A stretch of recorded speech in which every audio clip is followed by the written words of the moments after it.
Oh, goody. Alright, what's going on everybody? Zombies here again, and today we're back with another Mercenaries video. So in this one, I wanted to talk about nerfs a bit. And I did do a video a little while ago talking about the top 5 nerfs of characters that would change in Mercenaries. And even with the new set coming out, there's still not a whole ton I would change there. Maybe one or two things. But overall, my thoughts remain the same on which characters I think could potentially use a little bit of toning down, with maybe one or two new additions, which I will mention here. But this video isn't about what they should nerf necessarily. It's more talking about the general concept of nerfs, and if that's something we could see kind of on the table now that we are very soon going to be getting a use for our extra coins. So basically, one kind of theory for why they don't really do nerfs in Mercenaries, unless it's a very, very extreme situation, kind of like we saw with the early on Varden rework. And I believe that's the only character who's ever been fully reworked, which is kind of crazy. But a big part of why a lot of people have thought that they don't want to do nerfs is because they can't offer any kind of refund system. This is pretty much a established precedent in Hearthstone, and I think there would be a decent amount of backlash if they were to nerf a character and not give you any form of compensation for it. Now, people didn't really have too much of a problem when they changed Varden, but that was also because they didn't make Varden a bad character. They just changed some of the more frustrating elements about them, and so they felt like, hey, we can do this, and since we're not really nerfing the character, they branded it as a rework. They didn't have to do any refunding, and frankly, I'd be okay with them doing more of that in the future. I think having a precedent of you have to refund in order to be able to nerf stuff, if that's what's holding back like balance changes, it really shouldn't. But Mercs is kind of different than other, modes in Hearthstone, like Standard and Wild and whatnot, because when you nerf cards there, or even ban a card there in Wild's case, it's different because players don't have to put an insane amount of time into grinding this character.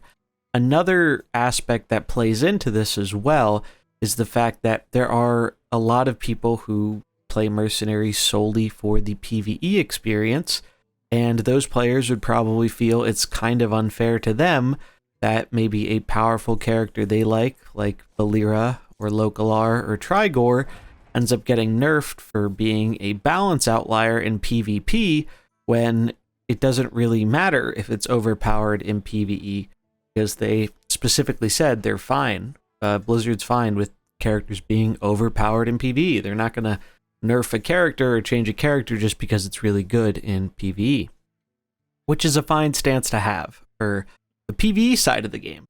But this is where it becomes kind of a problem, and this is kind of one of many problems that come from PvE and PvP being so intertwined like they are in Mercenaries. You run into the issue of they don't want to make these nerfs because they don't want to screw over PvE players.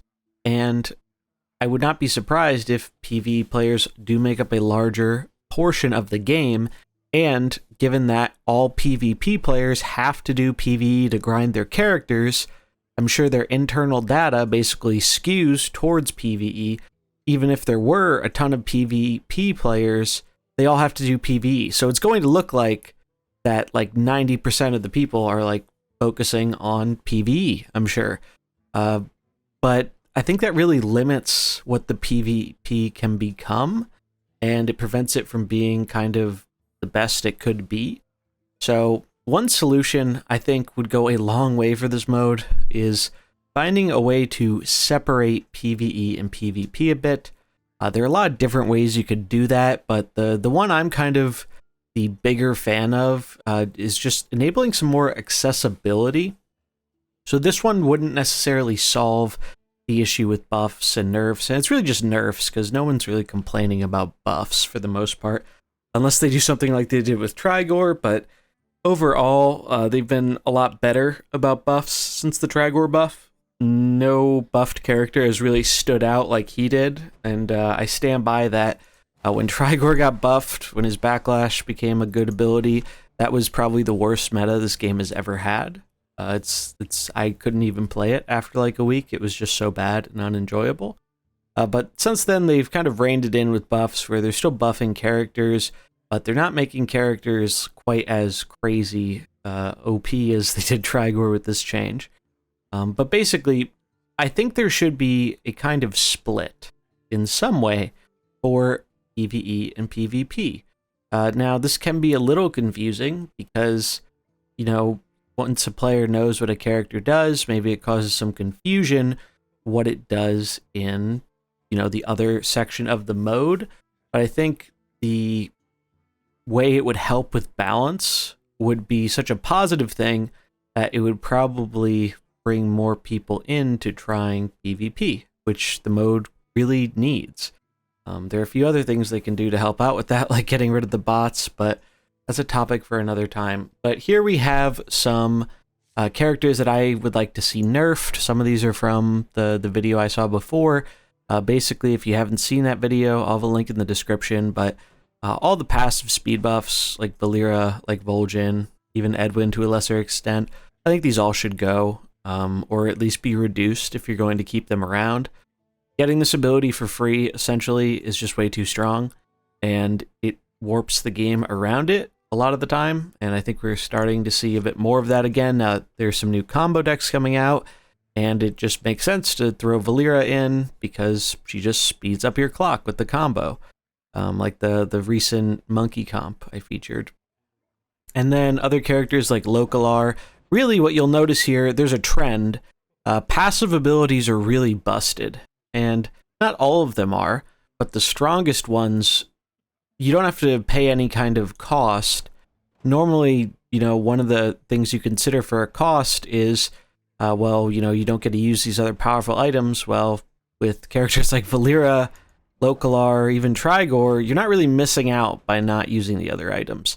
It's like pure advantage. It also removes an element of decision making, so not really a fan of that. Some new ones we have on the list. I think these three and Vol'jin on the list before, but we have a new one here on the list, Maestra. I think Maestra is a really cool character, and I like that they're experimenting with the bench swap effects. And I think she's not super overpowered, but in combination with other things, she can just lead to way too much burst damage, which I'm not really too much of a fan of. Maestra is actually a character I think you could rein in a bit with a very simple nerf, and just make it so that this ability here, Mask of Mimicry, basically when it uses this ability, the Shifting Strike, it goes on cooldown. So part of the reason why Maestra is really ridiculous is because you get to use a very strong ability here for free, and then you get to follow it up with the same ability the following turn, even though this normally would have a cooldown after use. So that's kind of a change I would like to see to Maestra, but it's unlikely we see a change like this until they kind of change their general philosophy around nerfing. Another character I think falls into this boat is one of the new characters, Nemzi. I really like Nemzi. I think she's really cool, and the designs are fun. She's really fun to play with in both PvE and PvP. However, I do think Bog Moss here is probably a bit too strong. Damage reduction is one of the most powerful things in Mercenaries. It's arguably the most powerful thing in Mercenaries, and a big reason for that is because damage reduction is applied before you apply crit bonuses. So because of that, you're reducing damage by quite a lot. And the other thing with this is I don't think 7 would necessarily be that bad if it weren't for the fact that not only is she getting Boggy for free upon entering, it's very easy to resummon Boggy even the turn he dies. So there are a lot of comps out there that just don't have an effective way to deal with this character. And that can lead to non-games, which are kind of not really a fun experience for either side, in my opinion. So I like Nemsy a lot, but I do think that, if they want to try out some of these more interesting and push designs, having nerfs on the table is kind of important, because otherwise it can lead to a very polarized metagame experience, which is something I worry that might be the direction we're kind of going into with this more recent drop. Now, I'm not 100% sure about this. It still hasn't been super long since the drop. Things haven't fully developed with the metagame. It's still going to take time and whatnot, people experimenting, leveling up their mercs, all that stuff. But I do think that, they did a great job with a lot of these new mercs, trying out new, interesting, powerful designs. I think it's the best drop yet because of that.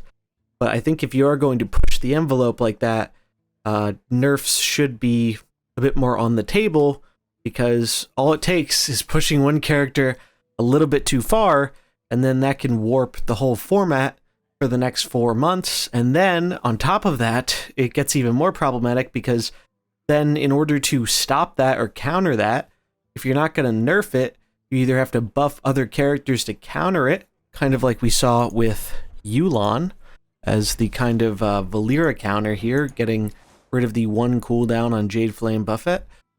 So it leads to like a power creep off, kind of, or you have to make a new character even more powerful to kind of counteract the effect. And I just don't think that's a good way to design it, because overall it's going to lead to just the characters that either got buffed as counters or the new characters got introduced being kind of the new top tier stuff, and it's going to push down characters that already are either mediocre or bad into even being more and more unplayable. So I just wanted to talk about this a bit, because I think this is a very glaring flaw in Mercenaries' design, and it really does come from the fact that PvE and PvP are so intertwined. So it's kind of difficult, because I think the likelihood of them ever separating the two modes in a way is probably not going to happen.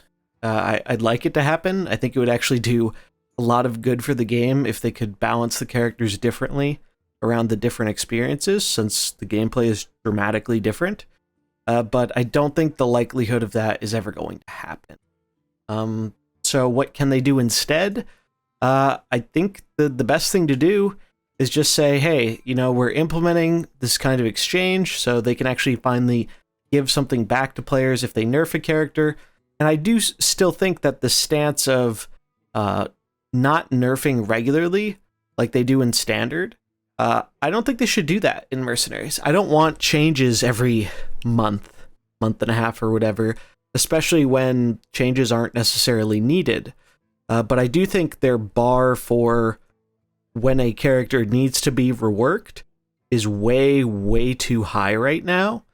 And I think it's going to continue causing long-term game health problems in PvP for the foreseeable future, until they eventually realize that it's not healthy or good game design to be so stubborn about refusing to basically rein in a character who is blatantly overpowered or just warping the whole metagame around them. But unfortunately, because PvP is a bit more niche part of the mode due to the lack of accessibility, it's really hard to get them to change anything about this until it's kind of but it creates this kind of infinite repeating feedback loop of the PvP community is much smaller than the PvE one for the mode, and a big part of that is because there is not easy accessibility to PvP, and then that compounds with the fact that they have had this broken, messed up ladder system for almost a year now, which is pretty unacceptable. The botting issue, which is tied into that. The lack of being willing to nerf characters also plays into this. So they're creating kind of a feedback loop here where they don't want to focus on PvP because it's a smaller part of the mode in their eyes, when they're kind of being the reason PvP is a smaller part of the mode. And it definitely concerns me a bit for the long-term health of the game that they don't seem to recognize this, or if they do, they don't seem to care to fix it anytime soon. So that's kind of a big reason I wanted to make this video, is to just bring some attention to this issue, because, you know, I've been playing some other games recently and whatnot, and taking a little bit of time away and, you know, experiencing some other games, especially ones where they actively balance their game a bit more, it really makes it super clear that the way this is being done in terms of only buffing, never nerfing, just isn't good game design, and it's going to continue to give more and more problems to the PvP community over time. So I'm hoping, and I've said this before, that this is a, you know, a when, not an if scenario, that they're going to realize, hey, at a certain point we do have to step in and make some adjustments and change things, even if it's only once in a blue moon, to some of these power outliers to keep the game fresh and interesting. But I don't know if they're going to do that until we see PvP get more population, become more accessible, and break that kind of infinite feedback loop of this kind of negativity and really long, unnecessary gatekeeping grind, keeping a lot of potential new players out of the mode. So I wanted to talk about this a bit.